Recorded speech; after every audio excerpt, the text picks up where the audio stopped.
നമസ്കാരം, ലീജ ആൾ in one ചാനലിലേക്ക് എല്ലാവർക്കും സ്വാഗതം. ഇന്ന് ഞാൻ ബട്ടർഫ്ലൈ റീനോ പ്ലസ് എന്ന് പറയുന്ന വെറ്റ് ഗ്രൈൻഡറിൻ്റെ ഡെമോ ആയിട്ടാണ് എത്തിയിരിക്കുന്നത്.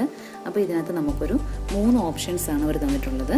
ആദ്യമായിട്ട് നമ്മൾ മാവ് ആട്ടിയെടുക്കാൻ വേണ്ടിയിട്ടുള്ളതാണ്. ദോശ ബാറ്ററും അതുപോലെ ഇഡ്ഡലി, വട, ഏതിൻ്റെ മാവാണെങ്കിലും നമുക്ക് ഇതിനകത്ത് ആട്ടിയെടുക്കാൻ പറ്റും. അതിനോടൊപ്പം തന്നെ ചപ്പാത്തി മാവ് കുഴച്ചെടുക്കാനുള്ള ഒരു ഓപ്ഷനും നമുക്ക് തന്നിട്ടുണ്ട്. ഈ ഒരു നീഡർ കൊണ്ട് ഈസി ആയിട്ട് നമുക്ക് ചപ്പാത്തി മാവ് കുഴച്ചെടുക്കാൻ പറ്റും. മൂന്നാമത്തേന്ന് പറയുന്നത് കോക്കനട്ട് സ്ക്രാപ്പറാണ്. തേങ്ങ ചിരകി എടുക്കാനുള്ള ഒരു ഓപ്ഷനാണ്. നമുക്കിതിനകത്ത് ഈസി ആയിട്ട് തേങ്ങ ചിരകി എടുക്കാൻ പറ്റും. ഈ ഒരു 3 ഓപ്ഷൻസാണ് ബട്ടർഫ്ലൈ റീനോ പ്ലസ് തന്നിരിക്കുന്നത്. അപ്പം ഇതിൻ്റെ വർക്കിങ്ങും കാര്യങ്ങളും എങ്ങനെയാണെന്ന് നോക്കാം.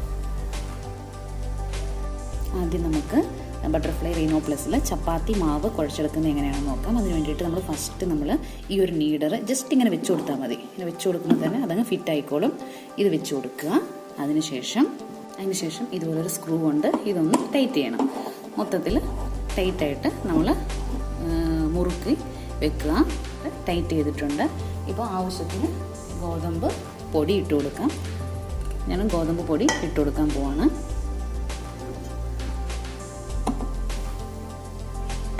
അതിനോടൊപ്പം തന്നെ ആവശ്യത്തിന് ഉപ്പ്, പിന്നെ 1 ടേബിൾ സ്പൂൺ ഓയിൽ. അത് എൻ്റെ ഒരു രീതിയാണ്. അപ്പോൾ നിങ്ങൾ മസ്റ്റായിട്ട് ഒഴിക്കണമെന്നില്ല. ഞാനിങ്ങനെ ഒഴിച്ചു കൊടുക്കാറുണ്ട്.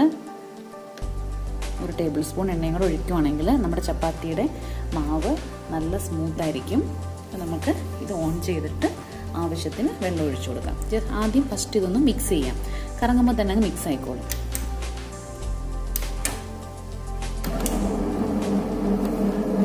നമ്മൾ ആവശ്യത്തിന് വെള്ളം ഒഴിച്ചു കൊടുക്കാം. കുറേശ്ശെ ഒഴിച്ചു കൊടുക്കുക.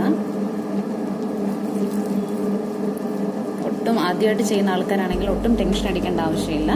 കുറേശ്ശെ ഒഴിച്ചു കൊടുക്കുക. ഇടയ്ക്ക് വെച്ച് ഡൗട്ട് ഉണ്ടെങ്കിൽ ഒന്ന് ഓഫ് ചെയ്തിട്ട് നിങ്ങളൊന്ന് ചെക്ക് ചെയ്യണം. വാട്ടറിൻ്റെ ലെവൽ ഒന്ന് ചെക്ക് ചെയ്യുക. അത്രയേ ഉള്ളൂ. ഒരു പ്രാവശ്യം ചെയ്യുമ്പോൾ തന്നെ നമുക്ക് ശീലമായിക്കോളും.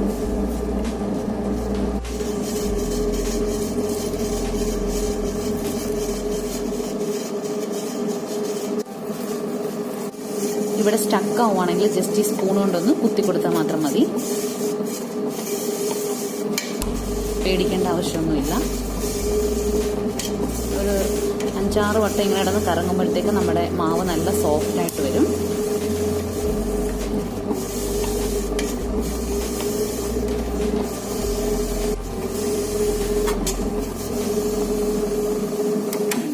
ഇപ്പം നമ്മുടെ ചപ്പാത്തിയുടെ മാവ് ഇവിടെ റെഡി ആയിട്ടുണ്ട്.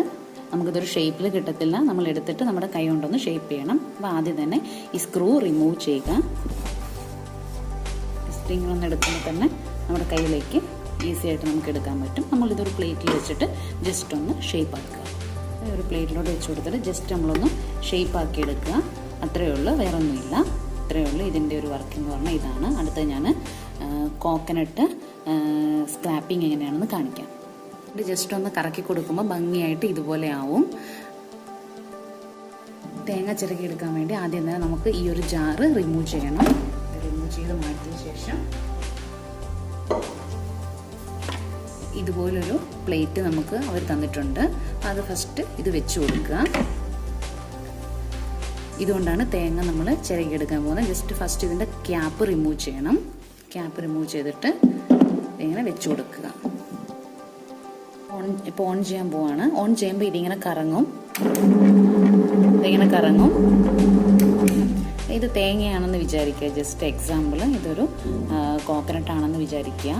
ജസ്റ്റ് ഇങ്ങനെ കറങ്ങുന്ന സമയത്ത് നമ്മൾ ഇങ്ങനെ ഒന്ന് ചെയ്ത് കൊടുത്താൽ മാത്രം മതി. അത് ഈസി ആയത് കാരണം ഞാൻ കാണിക്കാത്തേ. ഇങ്ങനെ ചെയ്യുവാണെങ്കിൽ നമുക്ക് തേങ്ങ തിരുമ്മിയെടുക്കാൻ പറ്റും. അടുത്തത് മാവ് ആട്ടിയെടുക്കാൻ വേണ്ടിയിട്ട്, ദോശ മാവ് ആട്ടിയെടുക്കാൻ വേണ്ടിയിട്ട് ഫസ്റ്റ് നമ്മളിത് വെച്ച് കൊടുക്കാം. അതിനുശേഷം ഈ സ്ക്രൂ ടൈറ്റ് ചെയ്ത് കൊടുക്കുക. ഞാൻ മാവ് ആട്ടാൻ വേണ്ടിയിട്ട് ഓൺ ചെയ്ത് കൊടുക്കാൻ പോവാണ്.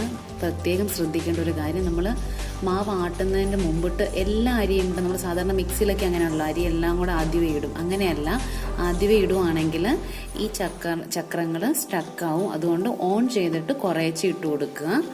ഞാനിപ്പോൾ കാണിച്ചു തരാം എങ്ങനെയാണ്. ഞാനിപ്പോൾ ഒരു തവിയും കൊണ്ടാണ് ഇട്ട് കൊടുക്കുന്നത്. ചില നമ്മുടെ കൈയൊന്നും അറിയാതെ പോലും ഇതിനതൊന്ന് ടച്ച് ആവാതിരിക്കാൻ വേണ്ടിയിട്ട്. അതിപ്പം അങ്ങനെ ചെയ്യണമെന്ന് നിർബന്ധമൊന്നുമില്ല. നിങ്ങൾക്ക് എങ്ങനെയാണെന്ന് വെച്ചാൽ ഓരോരുത്തരുടെ താല്പര്യം അനുസരിച്ചിട്ട് എങ്ങനെയാണെന്ന് വെച്ചാൽ ചെയ്യുക. ഞാനിപ്പോൾ ഓൺ ചെയ്ത് കൊടുക്കാൻ പോവാണ്.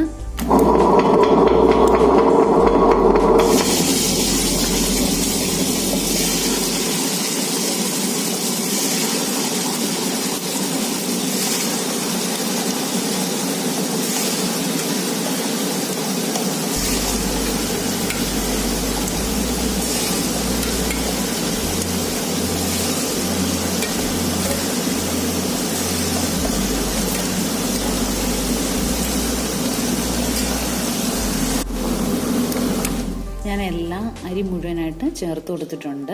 അപ്പോൾ ടോട്ടൽ എൻ്റെ ഒരു ഇതനുസരിച്ച് ഒരു 15 മിനിറ്റ് വേണം. അപ്പോൾ ഞാൻ കുറച്ച് അരി കാണിക്കുന്നത്, ഇപ്പോൾ ഒരുപാട് ഇട്ടിട്ടില്ല. അപ്പോൾ ഒരുപാടാണെങ്കിലും കുറച്ചാണെങ്കിലും സമയം ഒരുപോലെ തന്നെയാണ്. കുറച്ചധിക സമയം നമ്മൾ വെള്ളത്തിൽ കുതുക്കുവാണെങ്കിൽ പെട്ടെന്ന് അരഞ്ഞു കിട്ടും. അതൊരു ചെറിയൊരു ടിപ്പാണ്. പിന്നെ ഞാൻ ഇടയ്ക്ക് വെച്ച് ഓഫ് ചെയ്യും. സാധാരണ ഒരു 15 മിനിറ്റ് എന്ന് വിചാരിക്കുക. ഞാനൊരു 8 മിനിറ്റൊക്കെ ആകുമ്പോൾ ഒന്ന് ഓഫ് ചെയ്തിട്ട് ഞാൻ ഈ ഒരു മോട്ടറിന് റെസ്റ്റ് കൊടുക്കാറുണ്ട്. ഇതെല്ലാം ഞാൻ എൻ്റെ ഒരു ജീവിതത്തിലെ എക്സ്പീരിയൻസും കാര്യങ്ങളുമാണ് ഞാൻ പറയുന്നത്. അപ്പം കുറച്ചും കൂടെ നമുക്ക് നമ്മുടെ ഗ്രൈൻഡർ പന്നലാവാതിരിക്കും. പിന്നെ ഞാൻ അരിയിട്ട് കൊടുത്തപ്പം കുറച്ച് വെള്ളവും കൂടെ ചേർത്താണ് ഞാൻ ഇട്ട് കൊടുത്തത്. അഥവാ നമുക്ക് വെള്ളം കുറവാണെന്ന് തോന്നുവാണെങ്കിൽ ഒഴിച്ചു കൊടുക്കുക.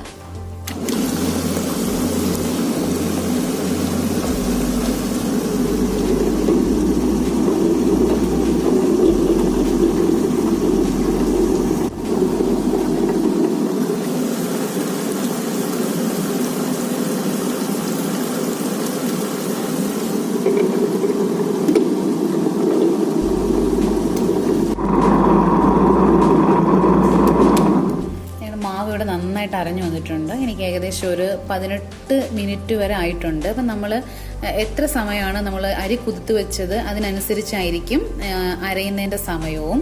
അപ്പം നിങ്ങൾ ഇടയ്ക്ക് വെച്ചൊന്ന് ചെക്ക് ചെയ്യുക, നോക്കുക അരഞ്ഞോ ഇല്ലയോ. നമ്മൾ സാധാരണ എങ്ങനെയാണ് മിക്സിയിലൊക്കെ ചെയ്യുന്നത് അതുപോലെ ചെയ്യുക, അത്രയേ ഉള്ളൂ. പിന്നെ നമ്മൾ ഇത് ഊരിയെടുക്കുന്നതും നമ്മൾ വെച്ച് കൊടുത്തതുപോലെ തന്നെയാണ്. ആദ്യം ഈ സ്ക്രൂ റിമൂവ് ചെയ്യണം. സ്ക്രൂ റിമൂവ് ചെയ്ത ശേഷം ഇതിങ്ങനെ ഊരിയെടുക്കുമ്പോൾ നമ്മളൊരു പ്ലേറ്റിലോട്ട് വെക്കുവാണെങ്കിൽ നന്നായിരിക്കും. ഇത് ഞാൻ ചെയ്യുന്ന ഒരു രീതിയാണ്. ഞാനാണെങ്കിൽ ഇങ്ങനെ ഒരു പ്ലേറ്റിലോട്ട് വെച്ചിട്ടാണ് ഞാൻ ക്ലീൻ ചെയ്തെടുക്കുന്നത്. അപ്പോൾ നിങ്ങൾ എങ്ങനെയെന്ന് വെച്ചാൽ അതുപോലെ ചെയ്യുക. എന്നിട്ട് ഞാനത് ക്ലീൻ ചെയ്തിട്ട് ആ ഒരു വെള്ളം കൂടെ ആ മാവിലേക്ക് ഒഴിച്ചു കൊടുക്കും. ഞാൻ അങ്ങനെയാണ് സാധാരണ ചെയ്യുന്നത്. നിങ്ങൾക്ക് എൻ്റെ വീഡിയോ ഇഷ്ടമായെങ്കിൽ ലൈക്ക് ചെയ്യുക, ഷെയർ ചെയ്യുക, അതിനോടൊപ്പം തന്നെ സബ്സ്ക്രൈബ് കൂടെ ചെയ്യുക. ഇനി എല്ലാവർക്കും ഉപകാരപ്രദമായിട്ടുള്ള ഒരുപാട് വീഡിയോസുമായിട്ട് നിങ്ങളുടെ മുൻപിൽ എത്തുന്നതായിരിക്കും. അപ്പോൾ എല്ലാവർക്കും ബൈ.